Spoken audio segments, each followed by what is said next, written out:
We'd like to thank candidates for United States Congress District 2 for supporting North Kingstown High School's Candidates Day.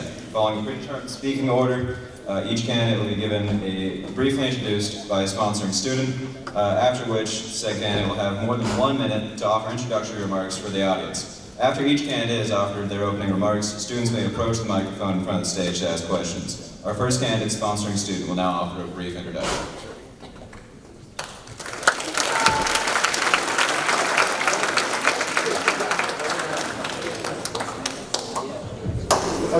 Hello, I'm Ashley Noverstadt, and it's my honor to introduce Mr. Gilbert, who is running for the 2nd Congress District. Mr. Gilbert has been fighting for Rhode Island for 20 years. He hopes to restore hope in the government without engaging in one specific political party and those specific beliefs, therefore entering as an independent candidate. Mr. Gilbert's main goal and efforts would go to improving the economy, education, ethics, and environment, or the 4 pillars of a modern brain.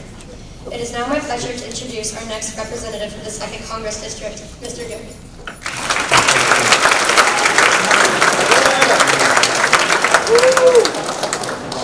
Hello, I'm Bill Gilbert. I am the chairman of the Modern Party and an independent candidate for season 2. I'd like to take most of my time to thank Mr. Marion.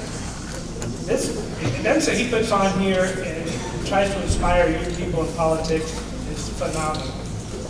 You know, I got in politics in 1979. My social studies teacher rolled in the TV to our classroom. It was on the audio-visual part. And Iran had taken our hostages. Over 400 American people were taken in this. I was in the 7th grade, it was 1979, and Mr. McNeil had me watch TV every day. And I couldn't believe as Americans were held hostage. And it got me involved, it got me excited. I couldn't believe it. And I recognized in those short years because Carter lost the election to Ronald Reagan. And within 2 days of Ronald Reagan being in office, our hostages were released.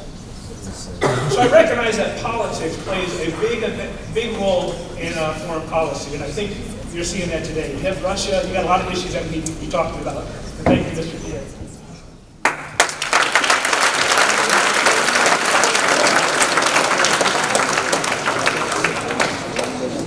Hello, my name is Grace Barr. It is my honor to introduce Treasurer Seth Magaziner, who's running for Congress District 2. Treasurer Seth Magaziner aims on ending gun violence and maintaining Social Security. It is now my pleasure to introduce our next representative for Congress District 2, Treasurer Seth Magaziner.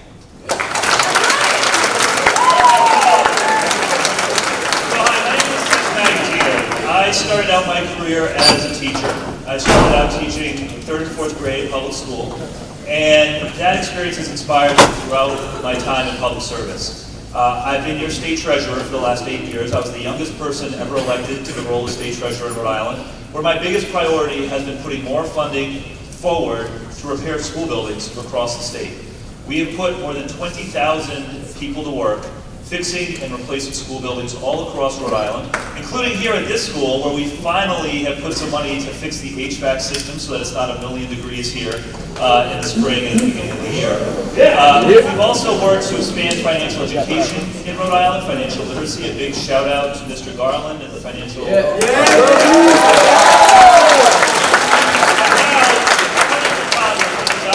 Sure that my son can grow up in a world where we are safe from gun violence, where people who are willing to work hard can get ahead, where we have turned the page on climate change, and where we have term limits for members of Congress because no one should be in politics forever. So thank you very much.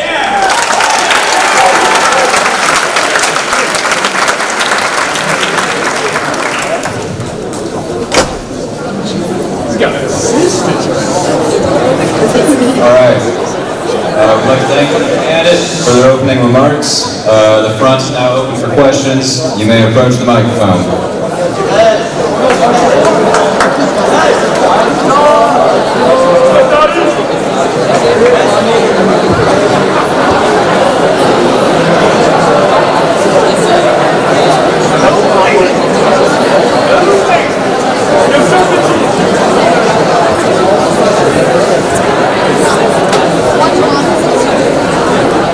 We ask you to put your attention towards the front. Hello. So, what are your thoughts on the overturning of Roe v. Wade? Thank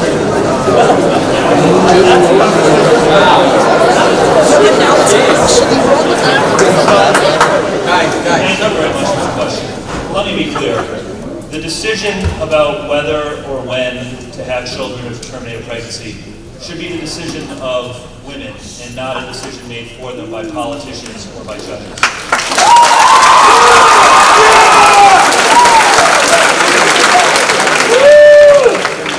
For 49 years in this country, we had something called Roe v. Wade, which basically said that it's the woman's choice.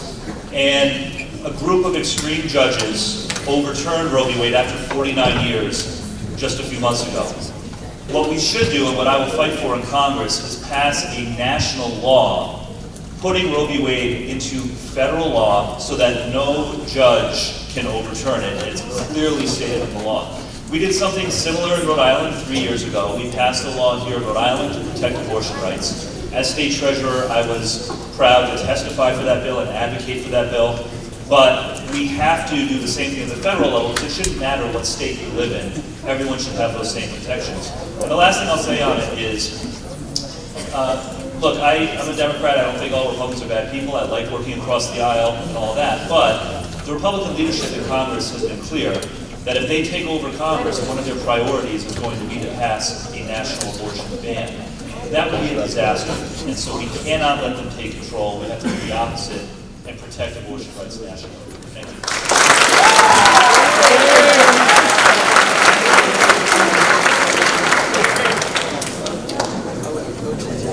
I agree in part. What part is the solution? I agree that for 49 years, Roe v. Wade is good. But to go into Congress and just change a law, 2 years from now, it can just be changed back. And in 2 years again, it can be changed back. We can go Democrat, Republican, Democrat, Republican, Democrat, Republican. Unless you have a constitutional convention, we're not going to fix it.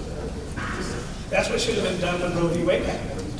See, what happens when our courts challenge a law, when they change a law that's on the books, the legislature should immediately pick up that law, re-look at it, re-examine it, and correct it. But they didn't. It's been a litmus test for years. Every politician can ask Roe v. Wade, whether you support it or against it. We've known it can change for 40 years. The politicians have hid behind the court. You can't do that anymore. If you don't want to hide behind the court, elect people that will have a constitutional convention. Change the Constitution so it's in there. If you want to talk about guns, change the Constitution to what you want. They haven't had one in 30 years. Thank you.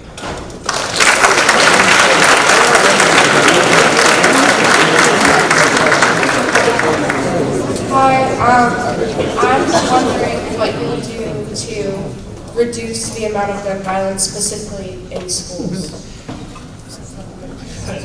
I've been advocating for safer school methods. Call it parting being the target. Why is it when I go to see a judge, I have to go through the metal detector and I protect him? I go to the State House, and up to the Treasurer's office, I go through a metal detector. But I don't hear. We protect all our politicians, but not our students. I think we have our priorities. And I also know for a fact that there are Democrats and Republicans that are for sensible gun control. Sensible. There are Second Amendment supporters that are for sensible gun control. I think that mental health plays a big issue. I think access to guns plays a big issue. Access to bullets. But it's not something that we can answer here in 20 or 30 seconds. Like, do I just want to disarm everybody? Think about this. Right now, all the guns that we want to ban, we're sending to Ukraine so they can use them to defend themselves. I don't want to disarm ourselves from some invasion just because we don't think it's going to happen today. Poland is in the crosshairs. Montenegro is in the crosshairs. I don't want to defang American citizens. So again, talk about the constitutional amendment.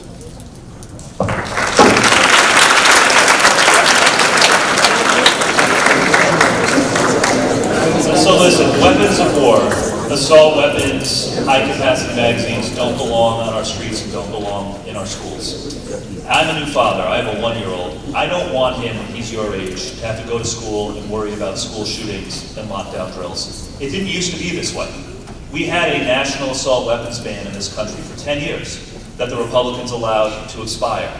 So when I'm in Congress, I'm going to fight for common sense gun safety laws, banning assault weapons, and high-capacity magazines like we had in this country for 10 years, tougher background checks because people who are mentally ill should not have easy access to firearms.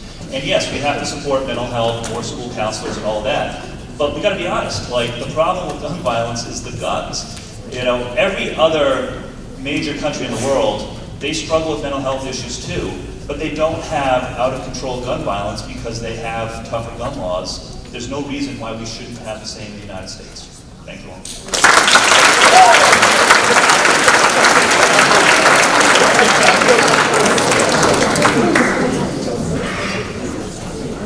Homelessness has increased by 50% in Rhode Island in the past 4 years. If you were elected, how would you help homelessness decrease and make people not worried about where they will be sleeping tonight? Very good question. So on housing and homelessness, there's a couple of things that we can and must do. The first is we have a housing shortage in Rhode Island and we need to build more housing. So I would support in Congress more federal funding to build more housing, particularly affordable and low-income housing, because we just don't have enough of it in Rhode Island. The second thing that we have to do is work to make people more financially secure. 70% of the people who are homeless today will be homeless once in their lives and never again. See, most people who fall into homelessness, it's not because they're chronically homeless, it's because they're regular people who had bad luck. They had a medical bill, or a car accident, or a divorce, and they didn't have enough savings to help get them through those tough times. So, promoting policies that will help raise incomes, lower the cost of living on working people, make it easier for people to save money so they don't become homeless in the first place, would also go a long way. So we need more housing, but we also need to work to make people more financially secure. Thank you.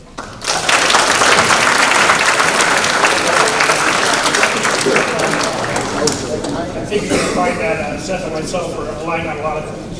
We need more housing, right? But there's a lot of reasons that cause homelessness. I actually have, I have 3 foster children, right? So you can open your home up. That's one thing.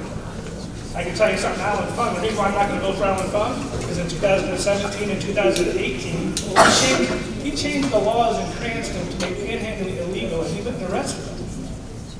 He rounded them up. Didn't want to help them. Didn't get them psychiatric services. Didn't get them to social work. Rounded them up, put them on the street, and when that law was found unconstitutional, he did a second one. 6 more people in 2018. Do I want panhandlers at Stop and Shop? Nah, not really. I don't want to be homeless either, right? I'm a real estate broker outside of here. I'm a developer. I build houses. You want to build houses? Make the land more expensive. How do you have an affordable house if your land's $200,000? Get on the zoning board, get on your town councils, and open up some regulations where you can actually build stuff. Check this out. Every postcard you see in Rhode Island, for East Greenwich, Barrington, Bristol, all these little postcards, they're great little downtowns. Beautiful. And they're illegal to build today. You're not allowed to have that. You're not allowed to have mixed use. Change the zoning back to what it used to be, and you'll get some more housing.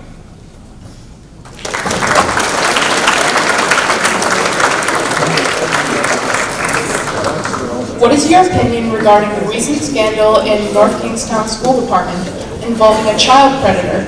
And how will you protect not only North Kingstown School Department, but all innocent teachers and students of today and the future of the entire United States of America? Wait for that question. My kids went to the school. I was on the building committee when the school was open. And how do we deal with any predator? Are we just worried about the one? He who shall not be named, right? So what we got to do is have more of an open policy. We got to be able to talk to our parents. We got to be able to put notices out. You know what the sad part in North Kingstown? It looks like they knew, right? Here's the other problem with government. There's no consequence for being a bad politician. None. Shut the roll out. You could be the worst politician and not protect your students. You can build schools and fall down, and what happens is something. We indemnify our politicians. We give qualified immunity to our police. There's no consequence for being a bad actor if you're one of them. Right? Don't be one of them.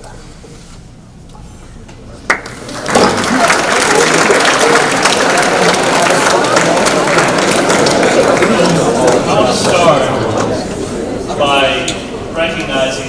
appreciating the bravery of the young people who had the courage to speak out. It's not an easy thing to do. It's a scary thing to do. And, you know, I'm frankly inspired by everyone who did have the courage to speak up because it is so hard. What do we do about it? You know, a couple of things. You know, one, in most big organizations, you have something called whistleblower policies, where there are direct lines where any employee can go directly to the top to make sure that if they're being mistreated, that the board of directors of that organization will know about it right away. So I think making sure that you have policies where in a school system, students and anyone else who's being mistreated can talk directly to the school committee, and that there's some guarantee that that school committee will have to hear the complaint and a requirement that it be investigated and not ignored. These are policies that a committee could put in place to make sure that these issues are taken more seriously in the future.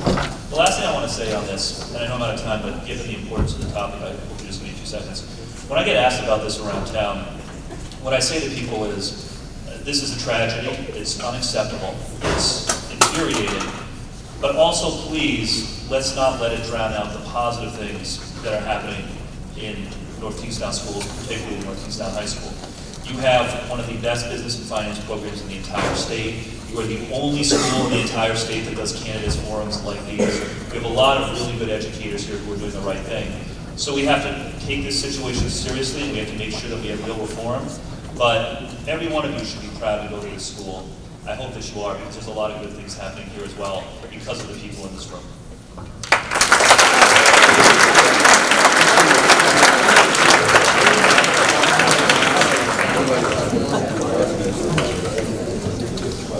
What are your thoughts on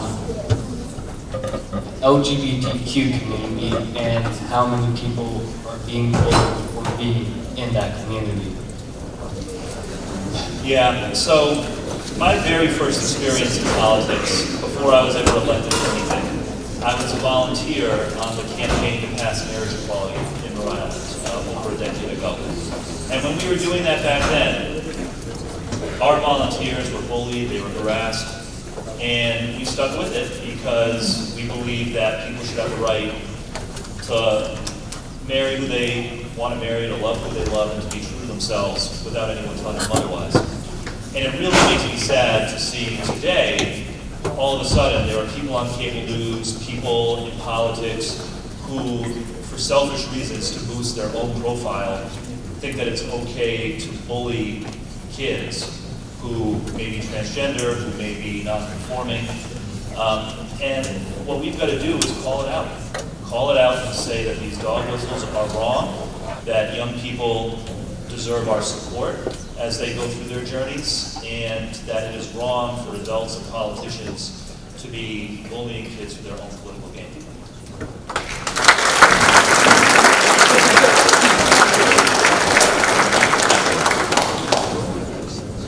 Again, not much disagreement there with myself said.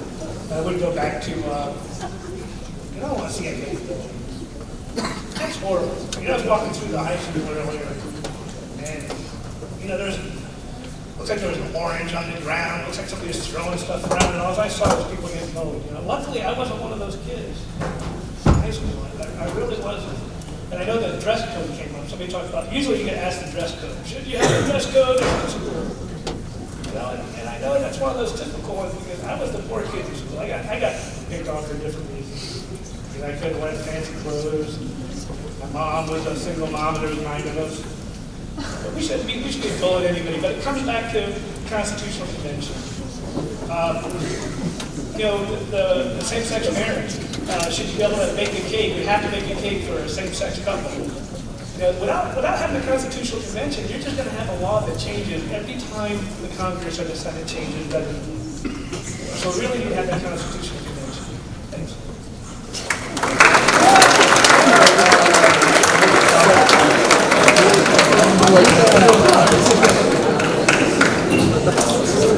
Okay, so out of all the major developed countries out there, the United States of America is one of the only countries that does not have universal healthcare access for everyone. So, as possible future members of Congress, do you have any plans to possibly protect the Affordable Care Act or expand healthcare to lower income people? Absolutely. This is where you're going to see a difference with Senior Percent and myself. He wants to put caps on medicine. So what that's going to do is just people, it's not going to make medicine. Right? If you're not going to make any money out of it, you're not going to do it. My mother just got to take a drug called Eliquis. She's 83, she has a heart problem, and it's a blood thinner. It's $8 in the United States at CVS. It's 54 cents in Canada. One of the things we can do is we've been trying to allow personal importation of prescription drugs from Mexico. There's actually a trade. They call it medical tourism. People go to other countries because it's better to go to other countries and get your injury rates, get your down benefits. Right? So yes, universal health care. The other thing I want to see is I want employers added. Why is it depends where you work? Why does our healthcare policies come from whether you work for Amgen, Tory Plastics, Electric Boat? And you don't have a job, you don't have health care? That's just wrong. So yeah, universal health care, and then we figure out how we pay for it, right? But we're already paying for it. First, get the employers out of the health care, Brian. Second, I want to increase competition, not cap costs. I want to increase competition and allow for the importation of prescription drugs.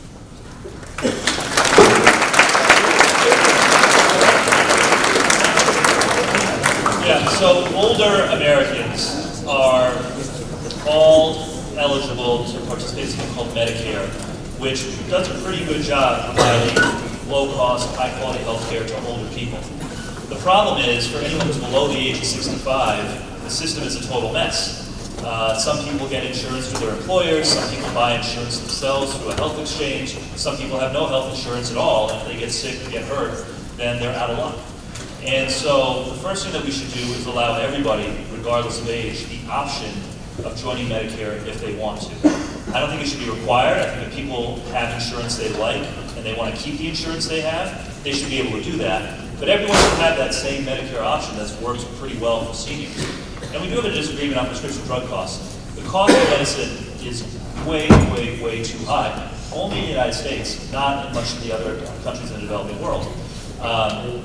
What we've got to do is put caps on the amount of money that people have to pay on prescription drugs. Prescription drug companies are making billions and billions of dollars because they can, overcharging people for life-saving medicine. They're not allowed to do that in Europe and Canada and other places. They still sell medicine there, and they still make money, but they're required to sell it at a cheaper rate, even if it means that they have to take a little bit of a haircut on their profit. We should do the same thing in the United States. Thank you.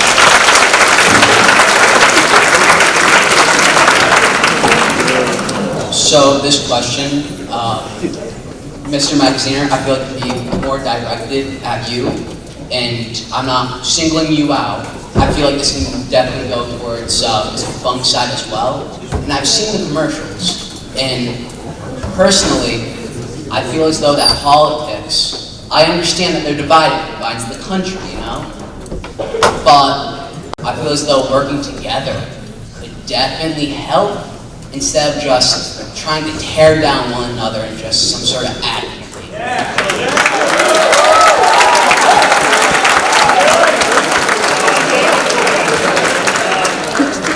We are all sick of seeing negative TV commercials, and believe me, you get even more sick of it when you're in some of them. So, believe me, I'm sick of them too.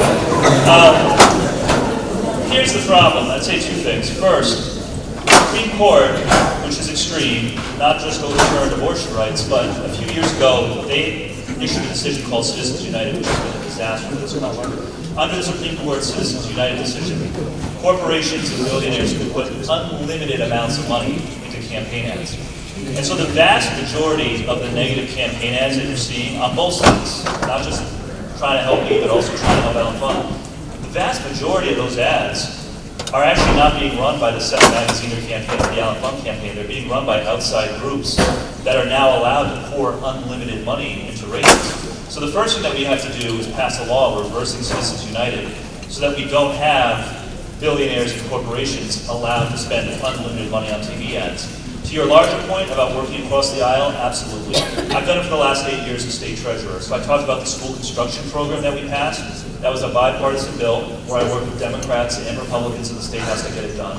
the financial literacy bill that we passed to require financial literacy education in Rhode Island, a bipartisan bill with Democrats and Republican support. So I've worked across the aisle before. I look forward to doing it again in Congress. But if we want to do something about these negative ads, we've got to limit the amount of campaign spending that can come from outside of the state and flood the airwaves like we're seeing here right now in Rhode Island. Thank you.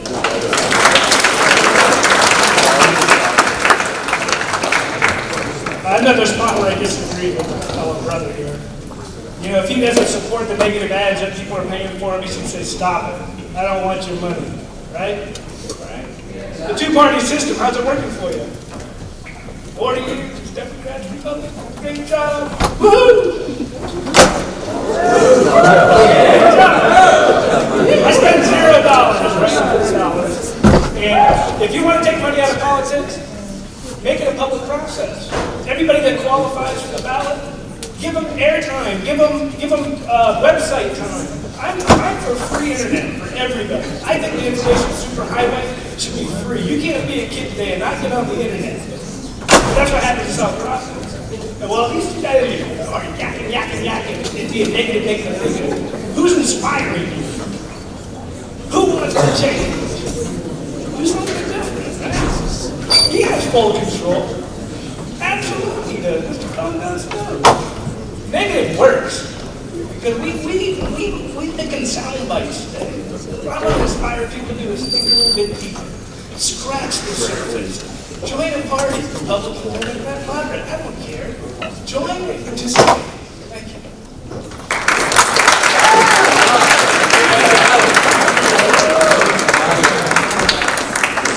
Hello. As a first-time Asian American, I would like to have a topic about undocumented immigration. Recently, 2 plane loads of undocumented immigrants were flown to Martha's Vineyard, and they are rumored to come to Rhode Island next. How would you handle this situation? I think Mr. DeSantis was trying to be somewhat Trump-like when he did that move, right? And if he was found to put people on the plane to Martha's Vineyard that weren't participating, he should be arrested and jailed. Right? First of all. Second of all, the DACA kids. I'm the only candidate that's been talking about DACA.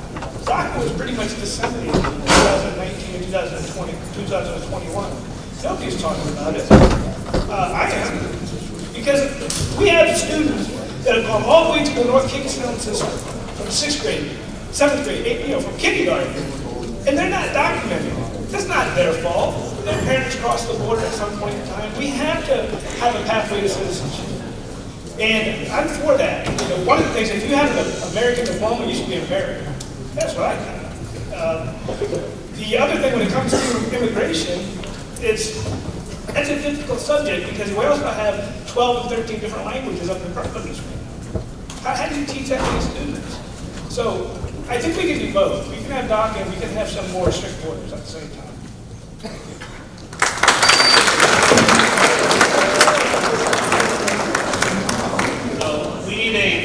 System in this country that is safe and fair and orderly. This country was built on immigration. My great-grandparents came from Ireland and Eastern Europe. Everybody in here, all of our families came from somewhere. And what Ron DeSantis did, using human beings as political props, basically kidnapping people and sending them across the country because he thought that he would get some, extra support for his campaign for doing that. It's disgusting and it's wrong, and we have to call it out. We need a lot of changes to the way we do immigration in this country. Number one, for people who are working hard and doing the right thing, who are undocumented, they deserve a path to earn their citizenship. People who are working, who are doing the right thing, are paying taxes, should have a chance to earn citizenship. Number two, we need resources at the border to make sure that asylum cases are processed more efficiently.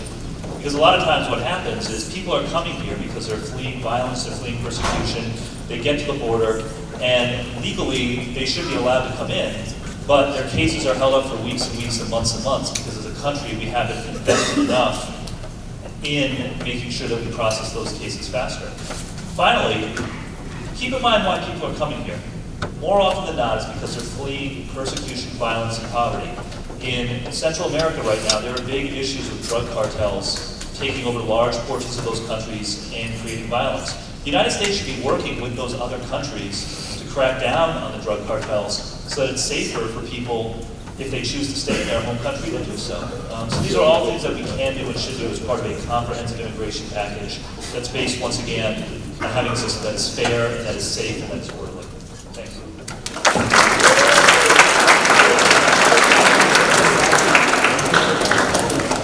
Hello.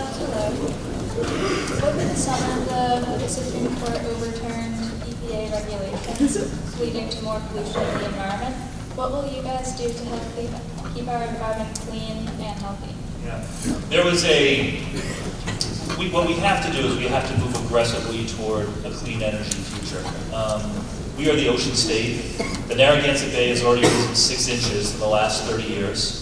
There were famines this summer caused by climate change. That's one of the reasons that the price of food went up so much. And so we have to get serious about moving to clean energy. In Congress, I will support more funding to help build out wind and solar.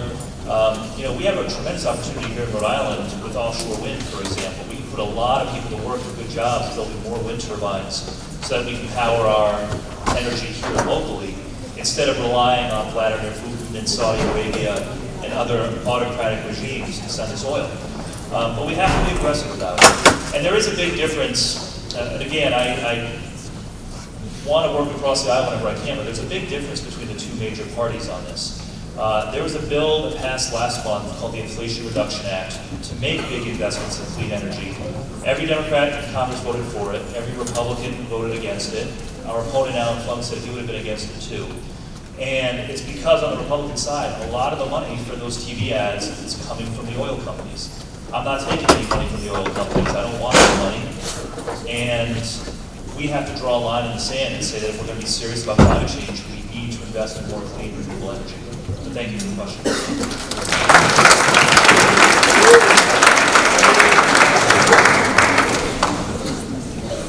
I think we're in agreement again on this one. I would add that there's some new technology called carbon sequestration. Carbon sequestration is you can go out there and try and capture the pollution that we've basically already done. Right? So there's ways they're using well technology, there's some chemical technology. There are some companies that are actually making concrete using the carbon footprint that's exhausted from the gas, and they're basically being able to, the sequestration is where you try and capture it so it doesn't chemically change, so it doesn't release in the air. Right now, I really believe these are esoteric issues, the wind technology, your solar panel technology. These are all great goals that we're heading to. They're not there yet. So the best thing that we can do is go back to the 3 R's: recycle, reuse, and repurpose. Remember those words? It's typical 3 R's. All of us can ride our bike a little more, right? We can drive a little less. But if you think electric cars are the future and battery technology, let's think about this: lithium technology. There's 4 major mines in the world and not one in America. Do you really want to invest in yet another country and be dependent on them?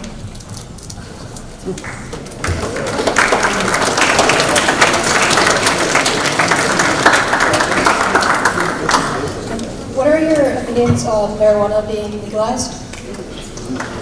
I think the war on drugs has been a miserable failure for Americans. It basically is somewhat legalized, not at the federal level right now. I think, I actually believe probably most drugs are legalized. I think people that have issues with drugs are medical conditions. It's something that they should deal with. I can tell you, I'm 29 years clean and sober, guys. 29 years, I had a drink for 29 years.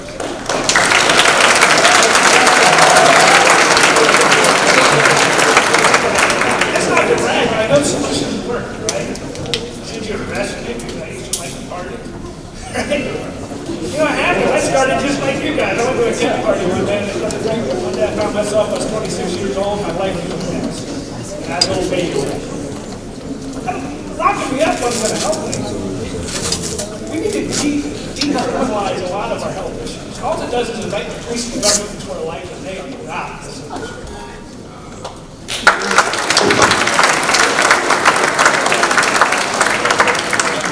Yeah, so I support legalizing recreational marijuana. We did it here in Rhode Island at the state level last year, but it's still illegal at the federal level. In Congress, I would support legalizing recreational marijuana nationally. And we shouldn't be wasting up time and resources putting people through the criminal justice system for marijuana. We just shouldn't be doing it.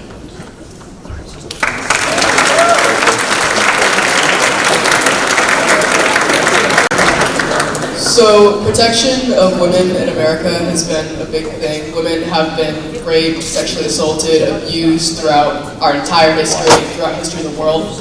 And every young woman in here is at risk of it at some point in their life. So, what do you recommend or think would help protect us in the future?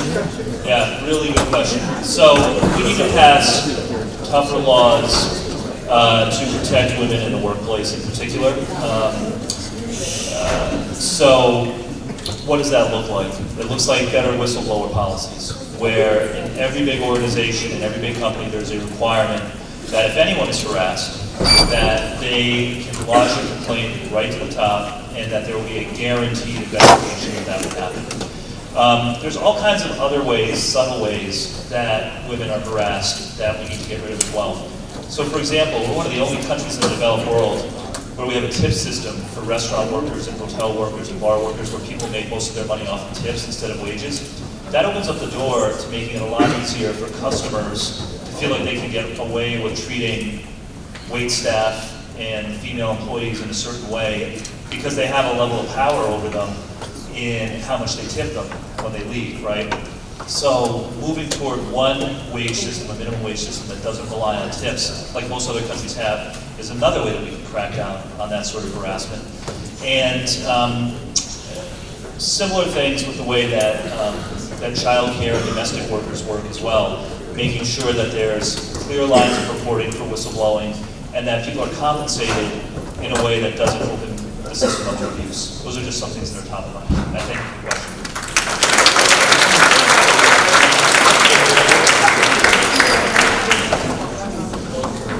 Whistleblowing, I get the point, go tell on people, right? I think one of the bigger problems that we have is some of our sexual predators, let's say, descendants doesn't commit the crime sometimes. I think that the recidivism rate on some of our sexual predators is almost guaranteed to happen again. I think some people need to be locked up longer, right? So I think sometimes I'm going to be lenient on my drug policy. When it comes to criminals, nah. I don't need you in my society, right? And when it comes to whether it's women being abused or the transgender community being abused or just the short kid in a wheelchair being abused, none of them should be abused. That's on all of us. Every one of us in this room should take the time to say, not me, all. As society, the government can't be there every place that you are. If we're at the movie theater and you see the little kid getting picked on, say something. You know they say something when you see something? How about say that to the guy? Not waiting to run to your mom and dad and teachers. This is our society. We own it. Let's act like we do. So, lock them up.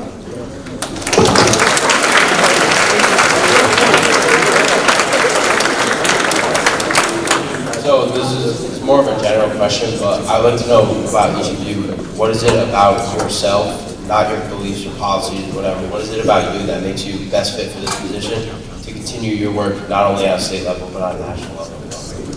I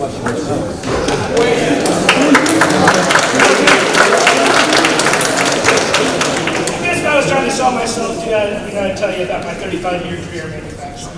I started over at Torrey Plastics, went into gas field, and I worked that position all the way up to my position at General Dynamics, building nuclear submarines today. Right? I just built a nuclear submarine over the program office, so we're doing the $1 billion contract. Right? So, my dad left when I was 11. He was a commercial fisherman. He was a So I had to take care of my 9 sisters and my mom. I paid the mortgage when I was 15 years old because I went to my mom. So I mowed grass. I mowed a lot of grass. I mowed a lot of grass. Sometimes people say today, oh my gosh, you're so lucky. We got white privilege. Yeah, mow the grass I did. But then I washed cars, and then I fixed cars. And then I worked 2 jobs. I put myself to college. I got a degree. I got another degree. And then I got a program manager certification. I worked on Saturdays. By the time I was 26, I was a single father. By the time I was 35, I had 3 foster kids. I raised one guy with a needle in his arm. I'm one of you. I don't have a red spoon in my mouth. I didn't have the opportunity to do anything in the world. I didn't do that. I'm both of us.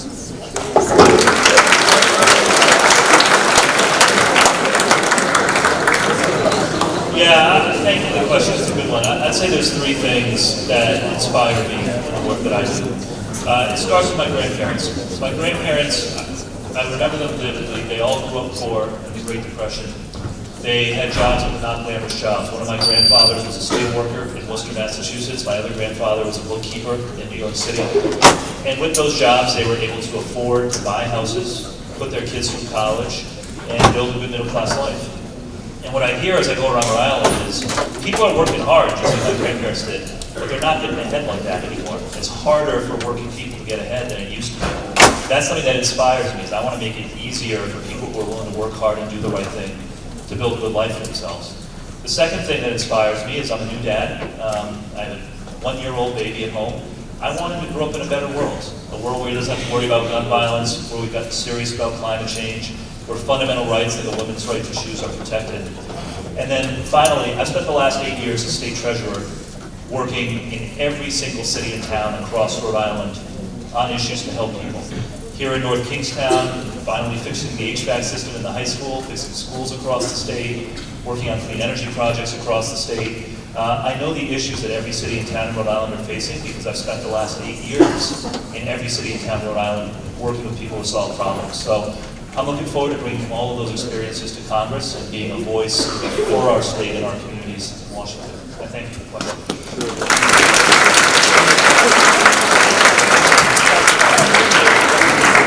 Hello, my question is, what would you do to help protect the Black community against racism in general? It's a huge problem. And listen, it starts with recognizing that racism is still very prevalent throughout our society. And we have to be serious about doing something about it. What does that look like? I think it's a few different things. Number one, we need to make it easier for everyone, but particularly people of color, to afford to go to college, to afford housing, to make it easier to build wealth over time. I talked about my grandparents a minute ago and how they were able to get ahead by working hard. They also had a lot of help from the government. They had something called the GI Bill, which back in those days provided low-interest mortgages to people so they could buy homes.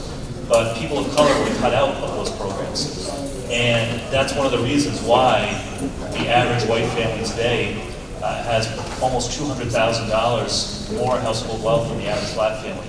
So I really want to focus on addressing the racial wealth gap and making it easier for everyone, but particularly people of color, communities of color, to afford a college tuition, to afford to buy their first home, so that we can have some parity going forward. And thank you for the question.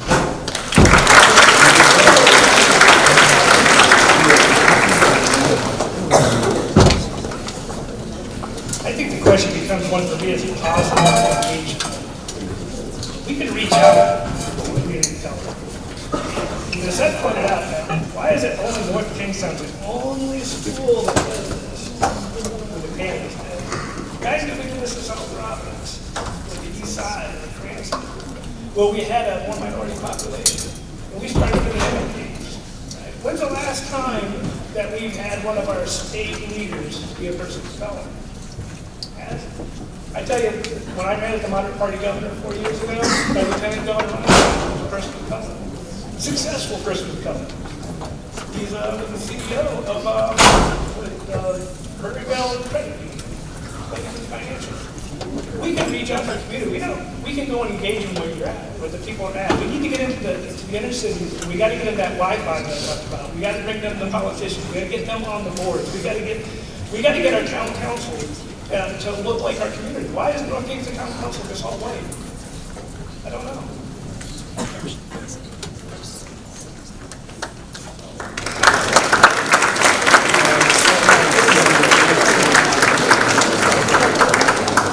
So my question is, what are you guys going to do about the recent increase in deaths and accidental overdose on fentanyl?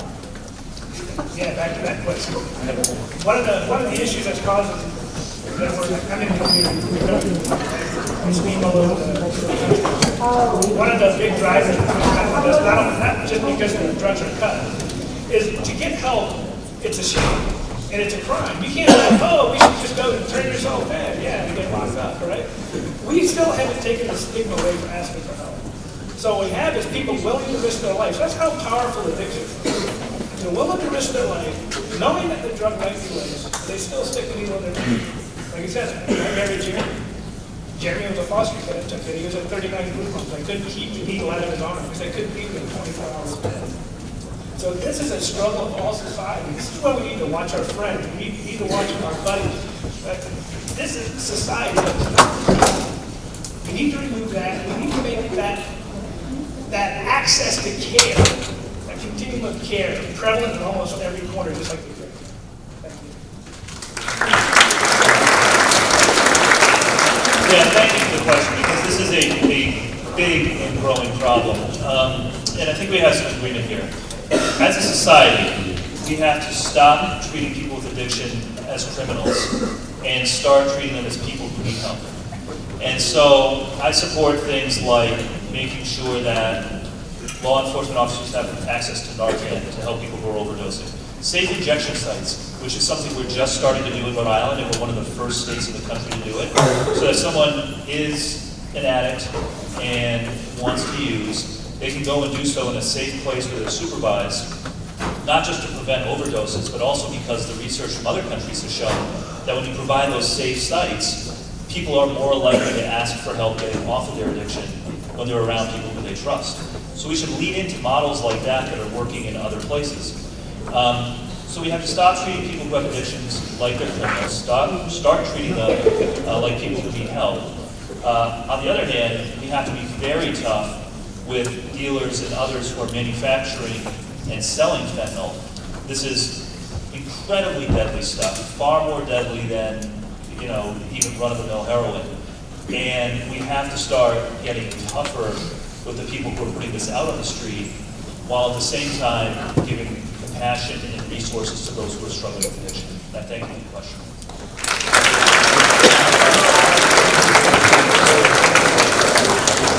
I wanted to speak on how Social Security and Medicare are two of our biggest spendings, and they're also set to fail in about 10 years. What are most of your plans to solve that? Yeah, so there's an easy fix to that. Thank you for the question. I don't usually get high school students asking about Social Security. I'm really glad you did. So, for those of you who don't know, Social Security is the primary source of income for seniors after they're no longer able to work, so that seniors can continue to pay their bills. Medicare is their source of health care after they're not able to work anymore. They are absolutely vital lifelines. Before Social Security and Medicare, a majority of seniors lived in poverty, even after working all of their lives. So we have to protect those programs and preserve them for the next generation. And the fix is easy. So Social Security right now is on track to run out of money in about 12 years. The way to fix that is this. Social Security is paid for by a payroll tax. Whenever you get a paycheck, a little bit of your check goes into the Social Security fund. But we stopped taxing Social Security, we stopped taxing income for the Social Security tax at about $135 of income. What that means is that Elon Musk and the billionaires put the same amount of dollars into Social Security as somebody making $135,000 a year. Like, that's crazy.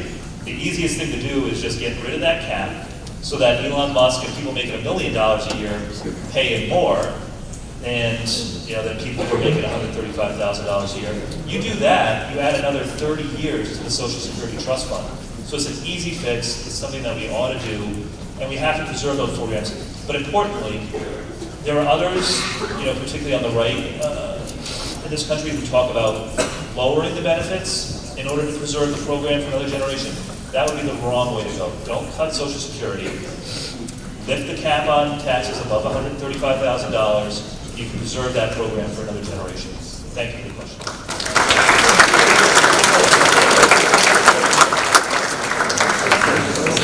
We've got another disagreement here. When my mother retired at 63 and got Social Security, the program was running out then. But at 63, my mother, who was white-haired like I am today, She fought Congress and said, don't take my Social Security away. So what they did is they raised mine to pay her. So what happened is the senior generation robbed my generation. I can't retire until I'm 70. Now, if we don't do something, what's going to happen to you folks is we're going to pay them, and you won't be able to retire until you're 80.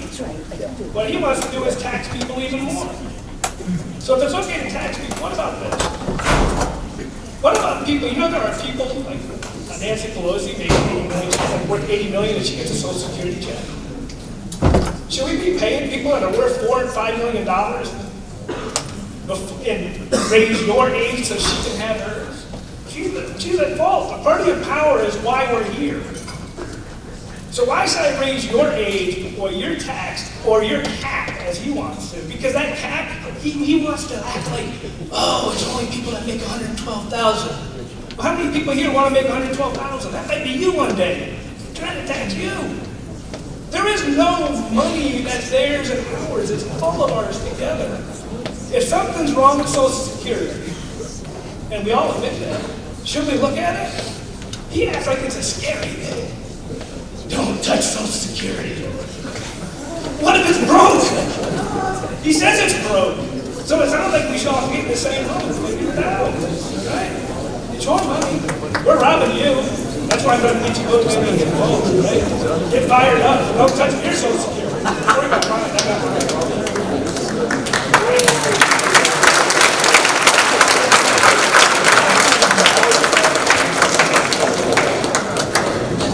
So as a military kid, I've moved around to a lot of different countries, and what I've noticed there is that in the schooling system, they put a lot more emphasis on sex education there. What would you guys do to have improve sex education there?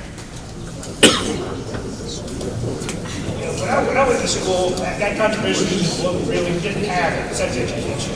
And then we started teaching biology, right? Let's say 1981, I was in high school and a song Like a Virgin came out by Madonna. Like, oh my God, they said virgins. Oh, that's a big deal. We're going to talk about that stuff. Very parochial. Today, we talked about that gender queer book that we saw earlier, right? That's in your classroom. You have it so far ahead of where I was, right? Do I want my kids learning from YouTube? No. That's why I try to be a good parent. So what do you do about the kids that don't have good parents? Well, they use some good teachers, right? I don't have all the solutions, but I can tell you one thing. One reason why I love being in high school is most people, when they're my age, they can say 3 or 4 people affected their life. Changed it for positive. And 2 of them are going to be teachers. Right? Just like my gentleman over here. So, I believe in it, but at what point in time? Are you talking about the mechanics of it or how to do it? Right? See, I'd like to have a party of one dependent. You for marijuana? Depends. Is a 9-year-old or is a 9-year-old? Sex education depends. What do you teach them? All of these things are pigeonholes. We need to have deeper conversation. Right?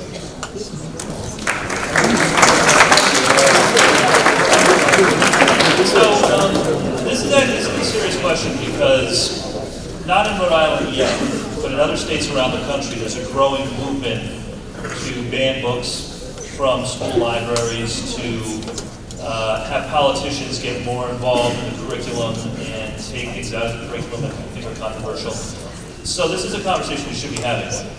We should have sex education in every school in the state and across the country. We do a disservice to young people by not teaching them the way the world really is. And we have to be very vigilant about these movements that are growing in this country to ban books, to try to keep young people in the dark from the way that the world really works. The other thing that we got to keep an eye on, again, is extreme judges in Washington. They have already started trying to take away abortion rights. There's already talk that they might try to do the same for access to contraception. And so in Congress, not only am I going to fight to codify Roe versus Wade to protect abortion rights nationally, we also have to protect access to contraception as well, in addition to maintaining sex education in schools. And I thank you for the question.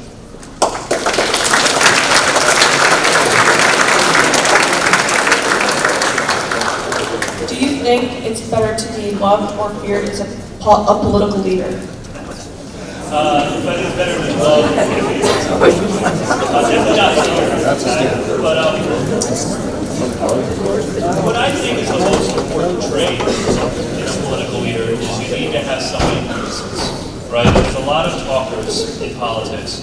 I try to be somebody who goes all over the state, goes to senior centers, goes to schools, goes to workplaces, to listen to what people are going through, to take that information and to act on it. I'm not in it to be loved. I can tell you, don't go into politics if you want to be loved, because no matter what you do, automatically 40% of the people are going to hate you if you're not in their party that they like. So I don't really care about being loved, but I do care about making a difference, and I think the best way to make a difference is to be a good listener, and that's what I strive to be. So thank you for the question.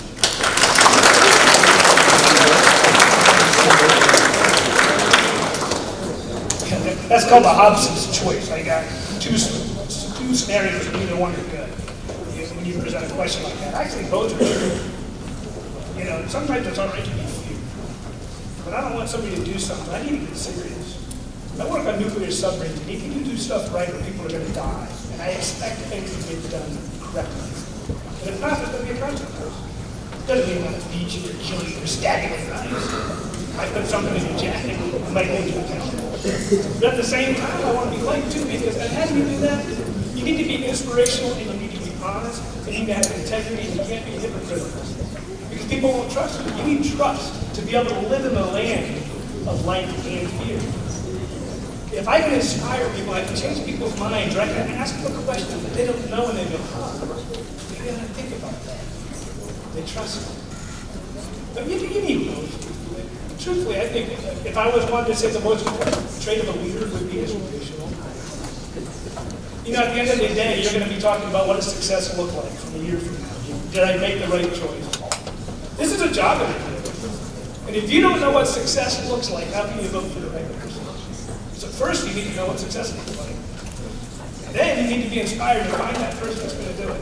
But I can tell you, if you want to have less government and have more competition, I know there's people in this room right now, we talked about the drugs. There's people in here right now that are addicted to drugs. You know, we can be doing something. And I want to inspire everybody to do that. Get help if you need it.